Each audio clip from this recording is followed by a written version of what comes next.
نحمده ونصلي على رسوله الكريم اما بعد اعوذ باللہ من الشیطان الرجیم بسم اللہ الرحمن الرحیم یا ایھا الذین آمنوا کتب علیکم الصیام کما کتب علی الذین من قبلکم لعلکم تتقون صدق اللہ مولانا العظیم۔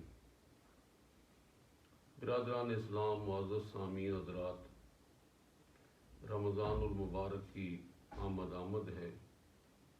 کل یا پرسوں روزہ ہوگا، اس لیے مناسب معلوم ہوا کہ روزے کے متعلق کچھ مختصر سا بیان کر دیا جائے۔ صوم، یہ جو آیت کریمہ میں نے آپ کے سامنے پڑھی ہے، اس میں اللہ تبارک و تعالی فرماتے ہیں، اے ایمان والو، تم پر روزے فرض کیے گئے ہیں جیسا کہ فرض کیے گئے تھے ان لوگوں پر جو تم سے پہلے گزر چکے ہیں، تاکہ تم پرہیزگار بن جاؤ، تاکہ تم متقی بن جاؤ۔ امیر المومنین عمر بن خطاب رضی اللہ عنہ سے تقوی کی ایک عجیب تشریح منقول ہے۔ کسی نے پوچھا، امیر المومنین، تقوی کیا چیز ہے؟ فرمایا، کبھی ایسے رستے سے گزر ہوا ہے کہ جس کے دونوں طرف کانٹے دار جھاڑیاں ہوں اور درمیان سے تنگ سا رستہ گزرتا ہو؟ عرض کیا کہ ایسے رستے پر تو بارہا گزرنا ہوا۔ فرمایا کہ تم ایسے رستے سے کیسے گزرتے؟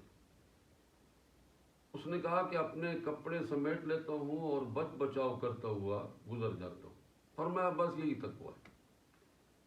گناہ کانٹے دار جھاڑیاں ہیں، ان سے بچ بچاؤ کر کے صحیح راستے پر چلنا، یہی تقوی ہے۔ صوم لغت عرب میں مطلقاً امساک یعنی رکنے کو کہا جاتا ہے، اگرچہ ایک لحظہ ہی ہو کسی چیز سے بھی۔ جب اونٹ چل چل کر تھک کر رک جاتے ہیں تو کہا جاتا ہے صامت الابل، اونٹ رک گئے۔ شریعت کی زبان میں صوم کہتے ہیں صبح سے لے کر شام تک کھانے پینے اور جماع سے نیت کے ساتھ رکنے۔ نیت اس میں ضروری۔ اگر کسی آدمی نے صبح سے شام تک طبیعت کی ناسازی کی وجہ سے نہ کھایا نہ پیا نہ جماع کیا تو اس کا روزہ نہیں ہوگا، اس لیے کہ نیت نہیں پائی۔ تو لغوی اور شرعی صوم میں مناسبت یہ ہوئی کہ رکنے والا معنی دونوں میں پایا جاتا ہے۔ روزہ جو ہے یہ اسلام کے 5 بنیادی ارکان میں سے ایک اہم رکن۔ حدیث پاک میں جناب نبی کریم صلی اللہ علیہ وسلم ارشاد فرماتے ہیں، بنی الاسلام علی 5 شہادت اللہ الہ الا اللہ وان محمد رسول اللہ وإقام الصلاة وإیتاء الزکوٰۃ والحج وصوم رمضان۔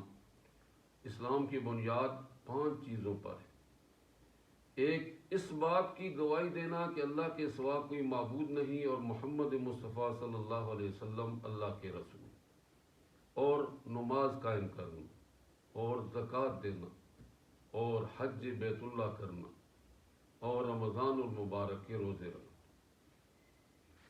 تو روزے کے فضائل احادیث میں بڑے وارد ہوئے ہیں۔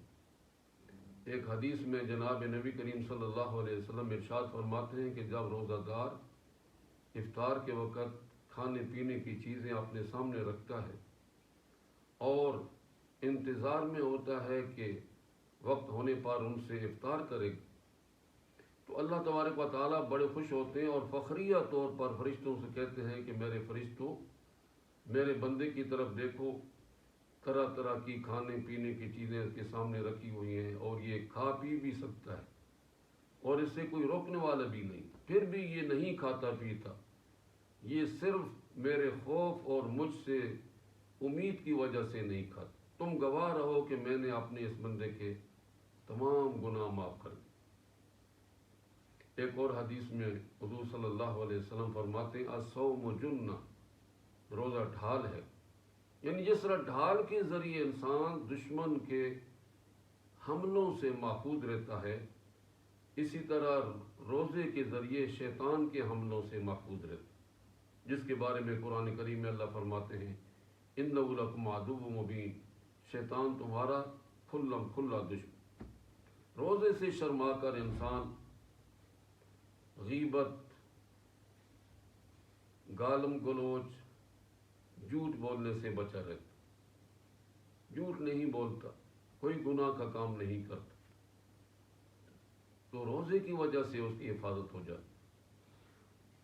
نماز، روزہ، حج، زکوٰۃ، ان 4 عبادتوں میں سے 3 عبادتیں نماز، حج، زکوٰۃ ایسی ہیں کہ جن کا علم عبادت گزار کے علاوہ دوسرے لوگوں کو بھی ہوتا ہے۔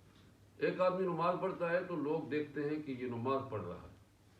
ایک آدمی حج کے لیے جاتا ہے تو پورے محلے میں اطلاع ہو جاتی ہے فلاں آدمی حج کو جا رہا ہے۔ زکوٰۃ دیتا ہے تو کم از کم جس کو دیتا ہے اس کو تو پتہ چلتا ہے کہ اس نے مجھے زکوٰۃ دی۔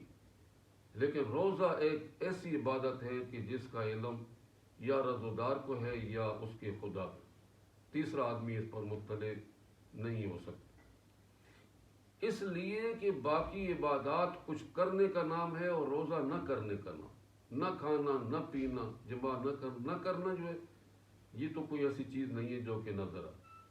ایک آدمی سارا دن چھپ چھپا کر کھاتا پیتا اور شام کے وقت روزہ داروں کے ساتھ بیٹھ کر افطار کرتا ہے، لوگ سمجھیں گے کہ اس کا روز،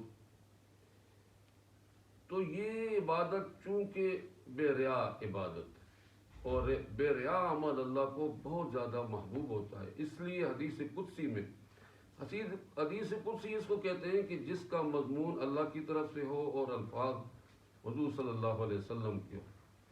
حضور صلی اللہ علیہ وسلم فرمائیں کہ اللہ تبارک و تعالیٰ یوں فرماتے، حدیث قدسی میں اللہ تعالیٰ فرماتے ہیں الصوم لی وانا اجزی بہ، روزہ میرے لیے اور میں خود اس کی جزا دوں گا، اس کا بدلہ دوں گا۔